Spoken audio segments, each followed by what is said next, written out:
السلام علیکم ورحمۃ اللہ وبرکاتہ۔ دوستو، قیامت کے واقعات میں سے ایک واقعہ یہ ملتا ہے کہ قیامت کے دن ایک ایسے شخص کو لایا جائے گا جس کے ہاتھ میں اس کی نیکیاں بھی ہوں گی اور اس کی برائیاں بھی ہوں گی۔ جب اس کی نیکیاں اور برائیوں کو تولا جائے گا تو دونوں پلڑے برابر ہو جائیں گے۔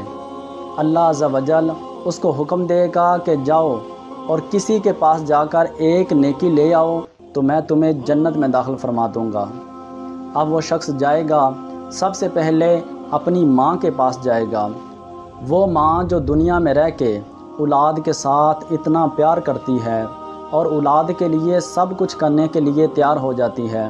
لیکن اس وقت جب بیٹا اپنی ماں کے پاس جائے گا اور ماں سے کہے گا کہ ماں مجھے آج صرف ایک نیکی کی ضرورت ہے،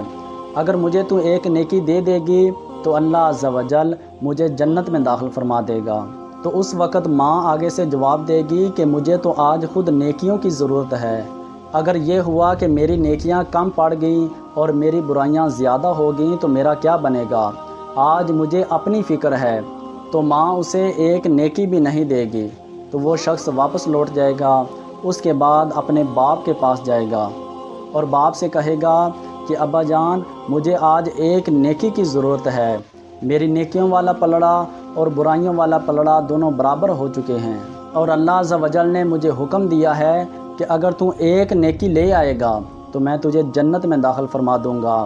تو آگے سے اس کا باپ کہے گا کہ آج تو مجھے خود نیکیوں کی ضرورت ہے، آج میرا کیا بنے گا، مجھے تو اپنی فکر ہے۔ تو اس کا باپ بھی اسے جواب دے گا۔ وہ شخص اسی طرح اپنے بھائیوں کے پاس جائے گا، اپنی اولاد کے پاس جائے گا، اپنی بیوی کے پاس جائے گا، لیکن سب اسے انکار کر دیں گے، کہیں گے کہ آج تو ہمیں خود نیکیوں کی ضرورت ہے۔ تو پھر وہ شخص مایوس ہو کر اللہ عز و جل کی بارگاہ میں جائے گا اور عرض کرے گا یا اللہ آج مجھے کسی نے ایک نیکی بھی نہیں دی۔ تو اللہ عز و جل فرمائے گا کہ اے بندے، تو دنیا میں رہ کے ان کے بارے میں سوچتا رہا، تو نے اپنے بارے میں نہ سوچا، تو نے اپنی آخرت کے بارے میں نہ سوچا، دیکھ آج کسی نے بھی تجھے ایک نیکی بھی نہیں دی۔ وہ قیامت کا دن اللہ عز و جل فرماتا ہے یوم یفر المرء من اخیہ وامہ وابیہ وصاحبتہ وبنیہ، اس دن ہر جان کو اپنی پڑی ہوگی، نہ بیٹا باپ کا ہوگا، نہ بیٹی ماں کی ہوگی، نہ ماں باپ اولاد کے ہوں گے، سب کو اپنی اپنی جان کی پڑی ہوگی۔ اس وقت اللہ عز و جل اس شخص سے فرمائے گا کہ دیکھ آج کسی نے تجھے ایک نیکی بھی نہیں دی، تو دنیا میں رہ کے ان کے بارے میں سوچتا رہا، ان کے لیے بناتا رہا، اور تو نے آخرت کی تیاری نہیں کی، تو نے اپنے بارے میں نہ سوچا۔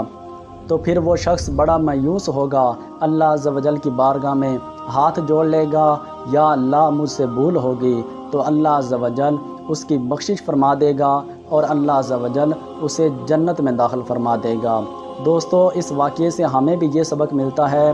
آج ہم سوچتے ہیں کہ ایک نیکی کا ہم نے کیا کرنا ہے، لیکن اس وقت ایک نیکی کی ضرورت پڑ جائے گی، لیکن ایک نیکی بھی ہمیں کوئی بھی نہیں دے گا،